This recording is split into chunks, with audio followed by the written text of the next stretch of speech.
So automatically, every time there's a new question asked, this page will refresh with the new question, and there's also a pin on the map for the question that you've just asked and where you can find things. So automatically it's interactive. So these will be rolling questions. Every time a question is asked, these new links will appear. We can go straight to that question just to have a look at what's going on. We can see there the pages now have all the different links to all the different subjects. The H1 tag and the H2 tag line up with the question. What language exchange spots are for foreigners? There we are for H1 and H2. That will constantly rotate. There's the answers that we've got. So they're quite comprehensive answers. We'll shoot back home here for a minute. Okay, so this page is really the interactive page. If I scroll down, I've put some other useful information on there, like the current weather of the location, the PM 2.5, which is a very big thing, particularly in Chiang Mai, exchange rates, the news in Thailand today, and on this day. It's always good to have something to come back and have a look at. And then I've cross-linked to all the other sites that I've got that fit neatly down there. So this is a big major improvement. I really would like to see the figures. So if we go here and we have a look at Chiang Mai's figures, we can see straight away, when I released the stuff, I had to test to make sure that the AI creation, the content that I'm creating, which is very carefully manicured, is actually recognized as conversation. And we can see here that that is building and building. So now it will be very interesting to see how this expands up. So stay tuned. Now, just going back, now we'll go to Sutherland, right? So I've done the same setup with Sutherland. We've got all the questions, all the answers. This is that's why I'm not in Sydney. It's freezing, 15 degrees. Okay, so there we have it. I can now scale and expand these. I will continue to work on the rest of the sites, but I'll show you how the difference between this is. Okay, it's great to have a nice site, but you're actually getting a value product. So for example, when you go to Chiang Mai Maya, right, one of the big features of using AI is we're using multiple intelligence. Multiple intelligence. Let's run through it again. Number one, first AI assistant agent takes the question, finds the answer from the knowledge file. There are 3 different stages of knowledge files, so we have a lot of control over the conversation. We have manicured so the conversation is a legitimate answer. Okay, comes back with a really good, powerful answer. The next AI takes that answer, sanitizes that answer, checks that answer for no obscenities or no racist comments or anything, then publishes that directly live to the page straight away. But our greatest feature is the fact that you can instantly put up your event.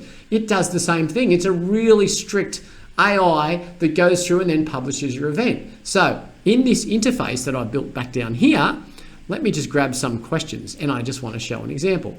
Okay, here's a very, very simple. I want to add an event. It's a very simple one line with the information of what the event's about. So all we basically do is in here, we paste this in, and I've got, hi Maya, please, hi Maya, promote my event, please. And then it's got the event, right? So what happens now is the first AI is analyzing this to see if it's actually a question. The second AI is going, oh, okay, well, it's a question, but it's also an event. So we want to add it to the events window. Right? Okay, so it's told me how I can actually add my event. All right. So it's done that. Now it's warned me that this is what you need to do. So it does not a matter of just dumping it in there. It actually recognized there's an event. So I've done what it said. It said, okay, you can promote your event. Just go, hey Maya, promote my event, please, which I've got here. Hey Maya, promote my event, please. And now what will happen is it will recognize that the event is actually an event. So here we go, the event promotion. So it's created the ad. And the user just does this directly because the AI is sorting out whether it's garbage or it's not garbage. Okay, so here's the event. We can see just that one line of text. We've now got an advertisement. Now, watch what happens when we refresh here. So we've got the latest events will just show up automatically with every event that's published. So everyone that uses the site will have an up-to-date latest event, which means for businesses, they can see straight away that they can promote their information. This is really big. Now, just a lot of people say, oh, okay, that's a lot of hard work. All right, well, there's some stuff. I'm just going to cut this. Look, this is just from some info you might already have. It's not even formatted, right? You can even do that. You've produced something, you want to promote your business. Let's pop this in here. Now we can see how massive that was. That's just a huge amount of text. We've just dumped it in here. There we go, look at all that.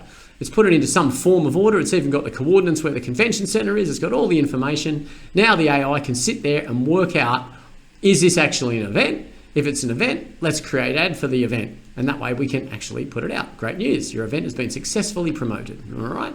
So it's recognized it's an event, it's created an advertisement for the event, and it will place that in the knowledge file straight away. So as soon as someone asks what is happening on this date or what, in the question, it can guide to what is actually going on. And we can see there's a comprehensive answer there with a link back. That is very important. I'll tell you why it's important from a marketing point of view as well. So let's refresh the page. We'll have a look down here at the latest published event. And we can see there the latest published event plus the one we did. These are rotating. This is all happening in live time. These pins are happening in live time. The update here is happening on live time. If we click on that, we can actually go and have a look at the latest events. And straight away, we've got a list of all the latest events and happenings around the place. Okay, so it is a very, very powerful thing. Going back to how we manage that. So let's have a look at the questions that would have rolled in here to the back end of the site. Double security login. And there we go, events and festivals. So it's recognized these events and festivals and it's put them in. So you can actually edit and alter the output of this, but the whole point is you now have an incredibly powerful tool that is built using AI intelligence. Okay, work this one out, all right? The picture behind me, oh, that's actually pretty good.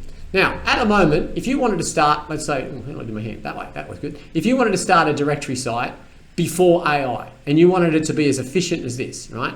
You maybe could have got away with about this much automation, maybe 10 to 15% using current computer stuff. You may, if you're a really clever programmer, manage to automate this much of the whole process, okay? But realistically, it's down to this level here. And this bit is all done by humans, okay? So let's have a look at the productivity here.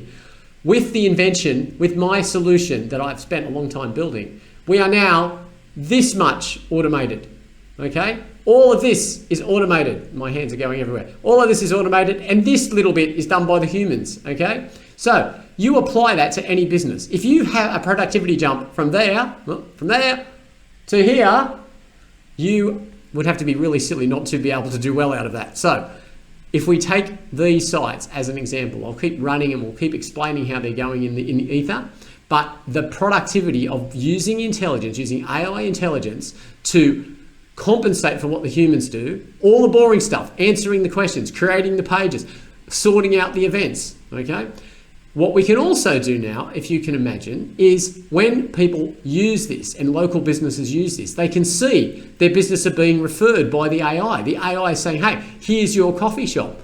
So the AI can also generate a message to let the businesses know that their coffee shop is now being advertised.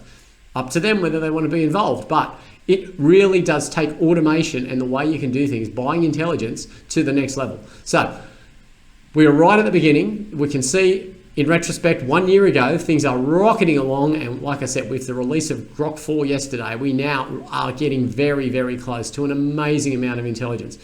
Like Elon Musk said, it is now smarter than any human on the planet. It can answer any subject on any topic all at once. All right, so you could be an expert in one field, but this is an expert in all fields. So you can tap into that intelligence, and businesses and companies that continue just to ignore it will find they will fall behind very, very rapidly. But anyway, I'm not being the harbinger of doom. It's all very positive. It's a great time to be alive, and it's a great time to have AI on our side. We just need to know how to use it and not be scared of it. So hopefully you found this video informative, and I will catch you in the next one.